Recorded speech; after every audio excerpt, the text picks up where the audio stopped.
Hello అండి, అందరికీ నమస్కారం.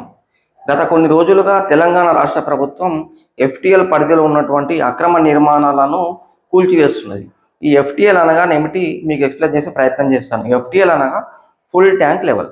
ఒక చెరువు నిండినప్పుడు ఎంత మేరకైతే వాటర్ వ్యాప్తి చెందుతుందో అంత మేరకు సంబంధిత అధికారులు ఎఫ్టీఎల్ని నిర్ధారిస్తారు. ఎఫ్టీఎల్ అనేది మీకు సులభంగా అర్థమయ్యే విధంగా ఎక్స్ప్లెయిన్ చేసే ప్రయత్నం చేస్తాను. ఫర్ ఎగ్జాంపుల్, మన ఇంటి మీద ఓవర్ హెడ్ ట్యాంక్ ఉంటుంది. అదొక ఓవర్ హెడ్ ట్యాంక్ అనేది ఫుల్లుగా నిండినా, పాక్షికంగా నిండినా, అసలు ఏమాత్రం వాటర్ లేకున్నా దాని యొక్క విస్తీర్ణం అనేది అంతే విధంగా ఉంటుంది. కాబట్టి చెరువు కూడా సేమ్ అదే విధంగా వాటర్ ఉన్నా లేకున్నా, పాక్షికంగా నిండినా దాని యొక్క విస్తీర్ణం అనేది అంతే విధంగా ఉంటుంది. ఈ ఎఫ్టీఎల్ పరిధిలో ఎలాంటి నిర్మాణాలు చేయడానికి కూడా పర్మిషన్ అనేది ఉండదు. ఇన్ కేసు ఒకవేళ ఎఫ్టీఎల్ పరిధిలో నిర్మాణాలు చేసినట్లయితే చెరువు అనేది కుచించుకుపోవడం జరుగుతుంది. దీనివల్ల హెవీ రెయిన్స్ వచ్చినప్పుడు, వరదలు వచ్చినప్పుడు వాటర్ అనేటివి ఆ చెరువులోకి వెళ్లకుండా జనవాసంలోకి రావడం జరుగుతున్నది. ఈ మధ్య మనం దాన్ని చూస్తున్నాం. సో కాబట్టి ఈ తెలంగాణ రాష్ట్ర ప్రభుత్వం ఎఫ్టీఎల్ పరిధిలో ఉన్నటువంటి నిర్మాణాలను కూల్చివేసే ప్రక్రియ అయితే మొదలుపెట్టింది.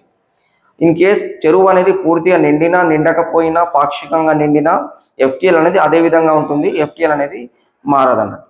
దాని తర్వాత బఫర్ జోన్ అనేది కుంటకా నుంచి చెరువు వరకు దాని యొక్క సామర్థ్యాన్ని బట్టి 3 మీటర్ల నుండి 30 మీటర్ల వరకు ఈ బఫర్ జోన్ అనేది ఉంటుందన్నట్టు. ఈ బఫర్ జోన్ లోపల కూడా ఎటువంటి నిర్మాణాలు చేయడానికి పర్మిషన్ ఉండదు.